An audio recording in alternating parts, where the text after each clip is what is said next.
Bismillahirrahmanirrahim. Starting with the great name of Allah, who is the most beneficent and merciful. Assalamu alaikum.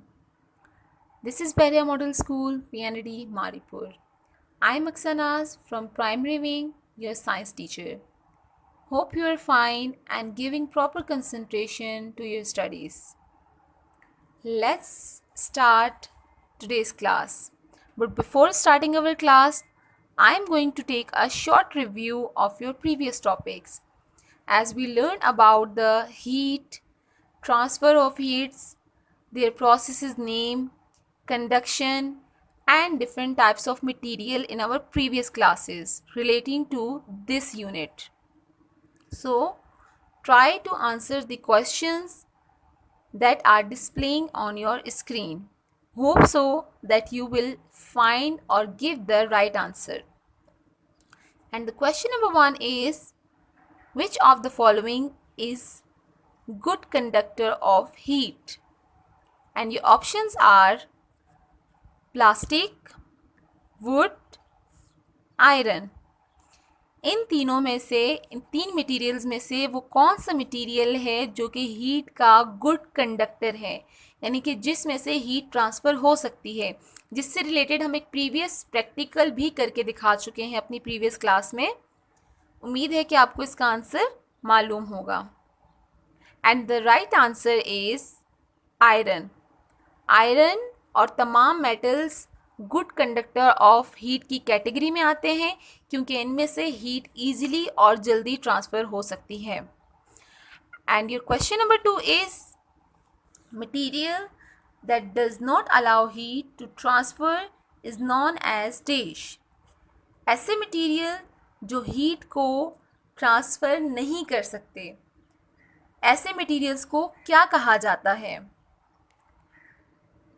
उम्मीद है कि आप तमाम students को इसका जवाब मालूम होगा.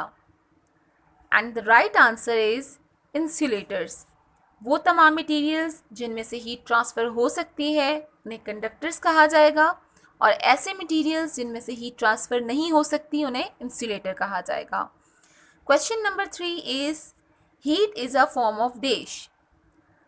हीट की डेफिनेशन जो कि हम अपनी फर्स्ट लेक्चर में ऑलरेडी डिस्कस कर चुके थे और समझाया गया था, तो इसके अकॉर्डिंग हीट की डेफिनेशन किस तरह कंप्लीट होगी? Heat is a form of dash. Option number 1 is temperature, option number 2 is conduction, option number 3 is energy. इन तीनों में से वो कौन सा ऑप्शन है जिससे हमारी हीट की ये डेफिनेशन कंप्लीट हो जाएगी? हीट किस चीज़ की फॉर्म है? टेम्परेचर की, कंडक्शन की या एनर्जी की?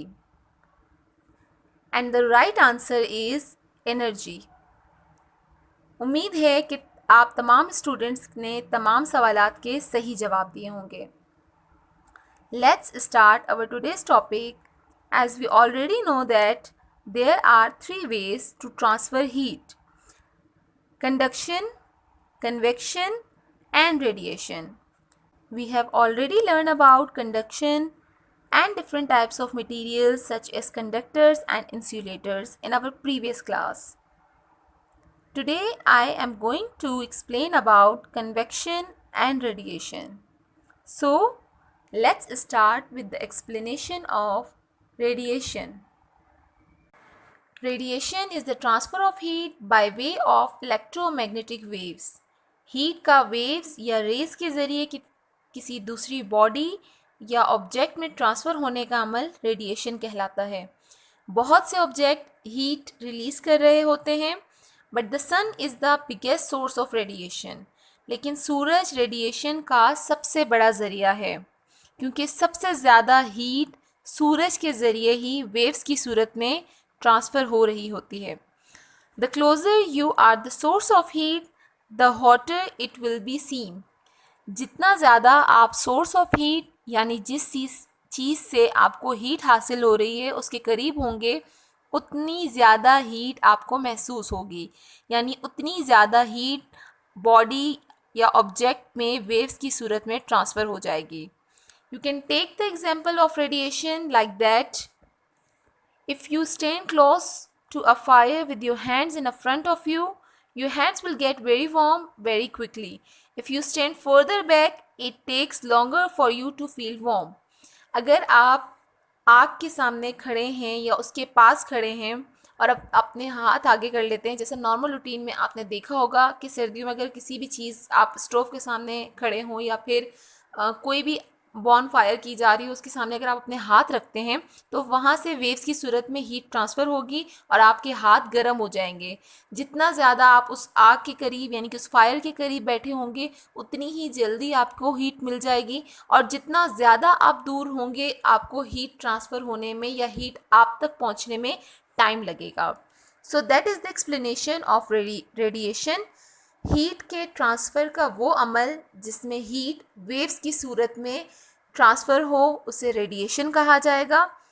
यानी कि इसमें कोई डायरेक्ट कांटेक्ट नहीं होता सोर्स ऑफ हीट का बॉडी, ऑब्जेक्ट या मटेरियल, किसी भी चीज़ के साथ कोई डायरेक्ट कांटेक्ट या लिंक नहीं होता। यहाँ पर हीट ट्रांसफ़र होती है वेव्स के ज़रिए। वो प्रोसेस जिसमें हीट वेव्स की सूरत में सोर्स ऑफ हीट से किसी भी ऑब्जेक्ट या बॉडी या मटेरियल में ट्रांसफ़र हो जाए उसे रेडिएशन कहा जाएगा। Now let's start the discussion about convection. So what is convection? Let's discuss about the convection. हम ऑलरेडी दो तरीके पढ़ चुके हैं जिनसे हीट ट्रांसफ़र होती है एक ऑब्जेक्ट से दूसरे ऑब्जेक्ट में। The first one was conduction and the second one was radiation. Conduction में हीट किसी भी सॉलिड ऑब्जेक्ट में ट्रांसफ़र होना और रेडिएशन में हीट वेव्स की सूरत में ट्रांसफ़र होना। लेकिन कन्वेक्शन में क्या होगा? So let's read that definition which is displaying on your screen. Convection spread heat by making molecules move. Convection heat spread करती है और heat transfer करती है by making molecules move, molecules को move करके। It is the most common method of heating liquid and gases. ये बहुत ही common तरीका है किसी भी लिक्विड या गैस को हीट अप करने का या उसमें हीट ट्रांसफ़र करने का। यानी कि वो प्रोसेस जिस के तहत किसी भी लिक्विड या गैस में हीट ट्रांसफ़र की जाएगी उसे कन्वेक्शन कहा जाएगा। जैसा कि ऊपर डेफिनेशन के फर्स्ट पॉइंट में कहा गया, convection spread heat by making molecules move. हम अपने स्टेट्स ऑफ मैटर के चैप्टर में ऑलरेडी क्लास 4th में भी पढ़ चुके हैं। सॉलिड में जो हमारे पार्टिकल्स होते हैं और जो हमारे मॉलिक्यूल्स होते हैं वो बहुत ही ज़्यादा क्लोज्ड होते हैं और टाइटली पैक्ड होते हैं। इस वजह से उनके पार्टिकल्स और मॉलिक्यूल्स के बीच में मूवमेंट नहीं हो सकती, सिर्फ उनके मॉलिक्यूल्स वाइब्रेट कर सकते हैं। जैसा कि हमने कंडक्शन में पढ़ा कि जब हीट ट्रांसफ़र होगी किसी भी सॉलिड ऑब्जेक्ट में तो उसके मॉलिक्यूल्स में सिर्फ वाइब्रेशन क्रिएट होगी और उस वाइब्रेशन के ज़रिए पूरी बॉडी में या पूरे ऑब्जेक्ट और मटेरियल में हीट ट्रांसफ़र हो जाएगी। लेकिन कन्वेक्शन में लिखा गया है कि it spread heat by making molecules move. Molecules को मूव करके हीट स्प्रेड की जा रही है। तो यहाँ पर इस पॉइंट से मॉलिक्यूल्स की मूवमेंट से पता चलता है कि यहाँ पर लिक्विड और गैस की बात की जा रही है, क्योंकि ये हमारे वो स्टेट्स ऑफ मैटर हैं लिक्विड और गैसेस जिसमें मॉलिक्यूल्स की मूवमेंट हो सकती है, जबकि सॉलिड में मॉलिक्यूल्स की मूवमेंट पॉसिबल नहीं है। वहाँ सिर्फ मॉलिक्यूल्स वाइब्रेट कर सकते हैं। Okay, because molecules are able to move easily within liquid and gases. जो आपको अभी बताया गया वही बात की जा रही है कि मॉलिक्यूल्स ईजीली लिक्विड और गैस में मूव कर सकते हैं। Molecules are movable in liquid and gases, क्योंकि वो लिक्विड और गैसेस में ही मॉलिक्यूल्स मूवेबल होते हैं, जबकि सॉलिड की सूरत में ऐसा पॉसिबल नहीं है। वहाँ सिर्फ मॉलिक्यूल्स वाइब्रेट कर सकते हैं, मूव नहीं कर सकते। Let's take a example of boiling water. When we start boiling the water start boiling by the movement of molecules. जब आप वाटर को हीट अप करना शुरू करते हैं तो उसमें हीट किस तरह ट्रांसफ़र होगी? आपकी जो लोअर लेयर है वाटर की, जब आपने उसके नीचे फायर यानी कि आग लगाई है तो आपको इस कंटेनर में नज़र आ रहा होगा कि जो लोअर लेयर है वाटर की वहाँ से पहले हीट ट्रांसफ़र पहले उस वाटर में होगी लोअर लेयर में, जहाँ के मॉलिक्यूल्स मूव करना स्टार्ट करेंगे और जो लोअर लेयर है वहाँ पर मॉलिक्यूल्स गर्म हो जाएंगे। तो वो गर्म होने की वजह से मॉलिक्यूल्स ऊपर की तरफ मूव करेंगे, जबकि जो वाटर ऊपर अब वाली लेयर्स में मौजूद है वो अभी ठंडा है और जो ठंडे पानी के मॉलिक्यूल्स हैं वो किसकी तरफ आएंगे? नीचे की तरफ आएंगे। यानी कि जो भी आपकी हॉट एयर या हॉट वाटर होता है वो नीचे से ऊपर की तरफ जाता है, जबकि जो कोल्ड एयर या कोल्ड वाटर होता है वो ऊपर से नीचे की तरफ आता है। इसी तरह से जब आपकी कोल्ड ऊपर जो वाटर है वो उसके मॉलिक्यूल्स मूव करके नीचे की तरफ आएंगे और नीचे आने के बाद वो वार्म हो जाएंगे। फिर वार्म होने के बाद वही वाटर मॉलिक्यूल्स ऊपर की तरफ चले जाएंगे और ऊपर की जो सेकेंड लेयर होगी वहाँ पर वाटर की, जहाँ पे अभी मॉलिक्यूल्स जो जहाँ पर पानी अभी ठंडा होगा वहाँ के मॉलिक्यूल्स मूव करके नीचे की तरफ आएंगे। तो इस तरह से इस पूरे प्रोसेस के ज़रिए आपका जो वाटर है वो बॉयल हो जाएगा और जो आपको हीट की जो सोर्स है, यानी कि जो आपने आग लगाई है किसी भी ज़रिए से, जो नीचे फायर जल रही है, उस सोर्स के ज़रिए आपका जो लिक्विड के अंदर हीट ट्रांसफ़र हो जाएगी। सो ये पूरा प्रोसेस कन्वेक्शन का प्रोसेस कहलाता है। इस प्रोसेस में एक बात फिर याद रखिएगा कि जो आपकी हीट ट्रांसफ़र हो रही है किसी लिक्विड में, वो मॉलिक्यूल्स की मूवमेंट की वजह से हो रही है। आपके जो वार्म वाटर या वार्म एयर के मॉलिक्यूल्स होते हैं वो नीचे से ऊपर की तरफ मूव करते हैं और जो कोल्ड एयर और कोल्ड वाटर के मॉलिक्यूल्स होते हैं वो ऊपर से नीचे की तरफ मूव करते हैं। और इस साइकिल के ज़रिए आपका कन्वेक्शन का प्रोसेस कंप्लीट होता है और किसी भी लिक्विड में आप हीट ट्रांसफ़र कर सकते हो मूवमेंट ऑफ मॉलिक्यूल्स के ज़रिए। Let's have a short review of this whole unit. We learn about 3 different ways to transfer heat. इस पिक्चर के अंदर हमें वो 3 मेथड्स दिखाई दे रहे हैं जिनके ज़रिए हीट को ट्रांसफ़र किया जा सकता है। नंबर 1, हमारे पास सोर्स ऑफ हीट यहाँ पे मौजूद है फायर, जो कि लकड़ियों के ज़रिए हासिल की जा रही है, आग। अब इसमें 3 तरह से हीट ट्रांसफ़र हो रही है। नंबर 1, जो हमारे पास सोर्स ऑफ हीट है, जो हमारी फायर है, वो हमारे कंटेनर को गर्म कर रही है। दैट मीन्स यहाँ पे हीट ट्रांसफ़र हो रही है एक सॉलिड ऑब्जेक्ट के अंदर या सॉलिड मटेरियल के अंदर। इसका मतलब है यहाँ पर कंडक्शन का प्रोसेस हो रहा है।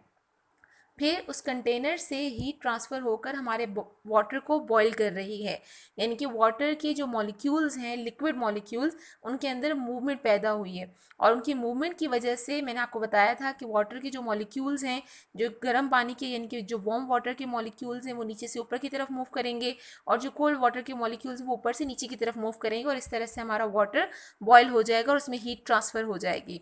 सो इस फायर के ज़रिए, यानी कि हमारी जो सोर्स ऑफ हीट है, इसके ज़रिए जो कंटेनर में मौजूद वाटर है उसमें जो हीट ट्रांसफ़र हो रही है उस प्रोसेस को कहेंगे कन्वेक्शन प्रोसेस। इस तरह ये 2 प्रोसेस कंप्लीट हो गए। और थर्ड वन इज़ रेडिएशन।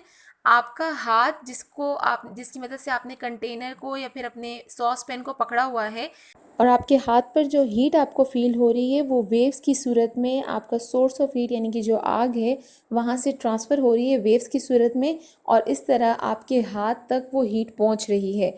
जब भी हीट वेव्स की सूरत में ट्रांसफ़र होगी, चाहे वो किसी भी सोर्स ऑफ हीट के ज़रिए हो, उस प्रोसेस को रेडिएशन कहा जाएगा। और आपको रेडिएशन की डेफिनेशन और एक्सप्लेनेशन में बताया जा चुका है कि सबसे बड़ा रेडिएशन का ज़रिया क्या है? सूरज है।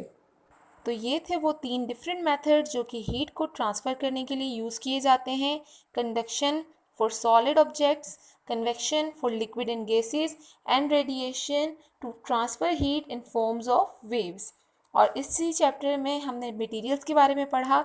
वो मटेरियल्स जो हीट ट्रांसफ़र कर सकते हैं ईजीली, उन्हें कंडक्टर्स कहा जाएगा और कंडक्टर्स में ज़्यादातर मेटल्स शामिल होते हैं। और वो मटेरियल्स जो कि इजीली हीट को ट्रांसफ़र नहीं कर सकते उन्हें इंसुलेटर्स कहा जाता है, जिसमें प्लास्टिक, रबर, वूल, इस तरह ये तमाम मटेरियल्स शामिल हैं। It's time for homework assignment and your today's homework assignment is do workbook page number 33 and do question number 3 from book page number 85 on your notebook. It's enough for today and it's time to wind up the class.